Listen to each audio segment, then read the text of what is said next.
Have you ever felt trapped? Pinned between a past you cut and go back to, and a future you cut and see a way through?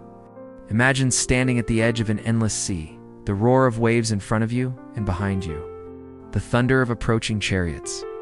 This isn't just a story, it's a moment that has echoed through millennia, a testament to a power that makes the impossible possible. The people of Israel had just been freed from 400 years of brutal slavery in Egypt. Their journey to a promised land had barely begun, but freedom felt fragile, like a dream they were afraid to wake up from. And then the nightmare returned. Pharaoh, his heart hardened with regret and rage, had changed his mind, mustered his entire army, his finest chariots, his elite horsemen, and set off in furious pursuit. The dust cloud on the horizon grew larger. The sound of hoofbeats and rattling armor grew louder, closer, until it was a terrifying crescendo. The people looked ahead. For them lay the vast, impassable expanse of the Red Sea. They looked behind. Pharaoh's army, a storm of vengeance, was closing in fast. There was no way forward. There was no way back. They were trapped. Panic ripped through the crowd. The air, once filled with songs of freedom, was now thick with cries of terror and despair. They turned on their leader, Moses. Was it because there were no graves in Egypt that you brought us to the desert to die? What have you done to us? It would have been better for us to serve the Egyptians than to die out here. Their hope, once a burning flame, was now just flickering embers, about to be extinguished by a wave of fear. But in the midst of this chaos, Moses stood firm. His own heart may have been pounding, but his faith was an anchor. He raised his voice above the cries of the people, a beacon of calm in a storm of panic. He said, "Do not be afraid. Stand still, and you will see the deliverance of the Lord, which he will accomplish for you today. The Egyptians you see today, you will never see again. The Lord will fight for you. You need only to be still." Imagine the weight of those words. Be still. When every instinct screams to run, to fight, to do something, anything, did. But Moses was calling them to a different kind of action, the action of faith. To trust that the same God who had sent plagues to bend the will of a king could surely handle this. And as night fell, God moved. A magnificent, mysterious pillar of cloud that had guided them by day transformed. It became a pillar of fire, a towering inferno of divine light. It moved from its position in front of the people and went to stand behind them, a fiery barrier between the terrified Israelites and the charging Egyptian army. For the Israelites, the pillar cast a warm, reassuring light, illuminating their camp in the darkness. But for the Egyptians, it cast a deep, confusing darkness, halting their advance, throwing their army into chaos. God had drawn a line in the sand, a wall of fire and shadow, holding back the enemy. Then, in the quiet of this supernatural standoff, God spoke to Moses. The command was simple, yet profound. "Why do you cry to me? Tell the people to move forward. And you raise your staff and stretch out your hand over the sea to divide the water so that the Israelites can go through the sea on dry ground."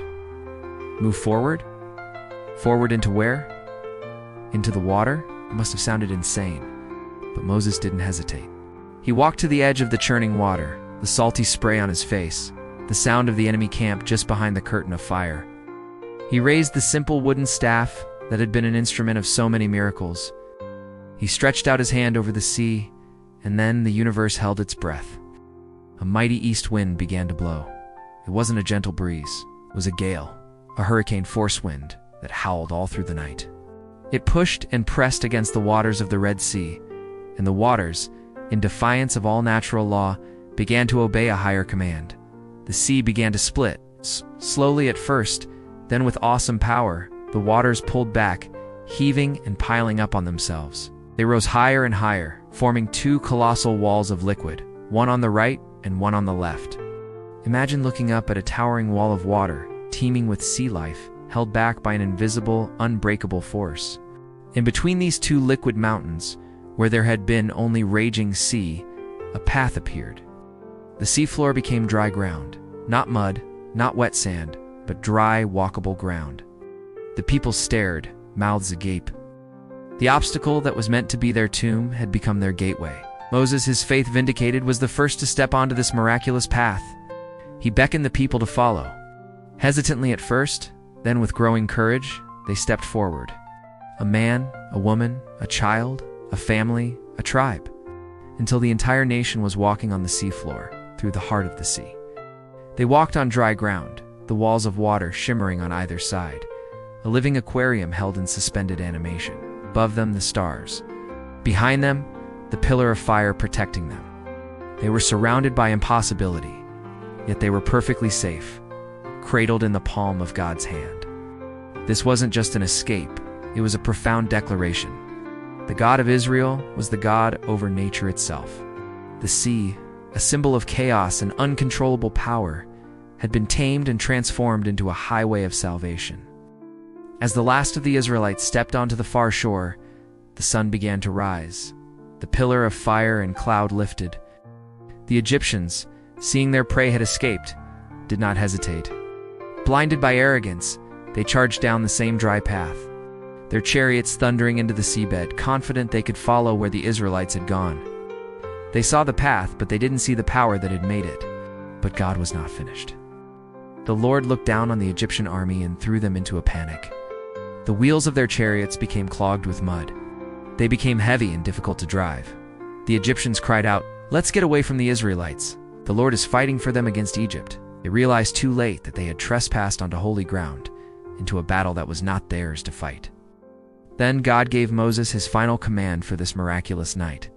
"Stretch out your hand over the sea, so that the waters may flow back over the Egyptians and their chariots and horsemen." Once more, Moses stood at the water's edge, this time on the shore of deliverance. He stretched out his hand. As the morning light fully broke, the walls of water collapsed.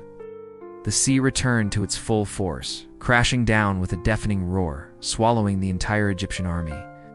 The chariots, the horses, the soldiers all were swept away in the churning maelstrom. The people of Israel stood safely on the other side. They looked back across the water. Where their enemies had been, there was only the sea, calm now, as if nothing had happened. But everything had changed. They were truly free. And in that moment, a powerful truth was etched onto their hearts forever.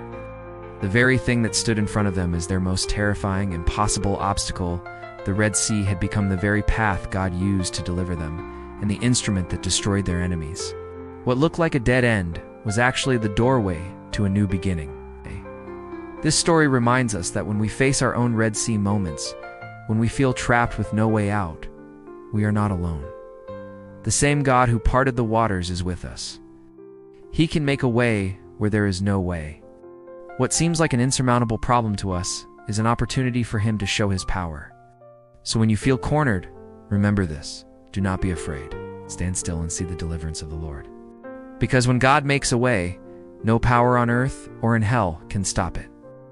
Thanks for watching. If this story moved you, please like, share, and subscribe to Tales of Eden TV for more stories of faith and wonder. See you next time.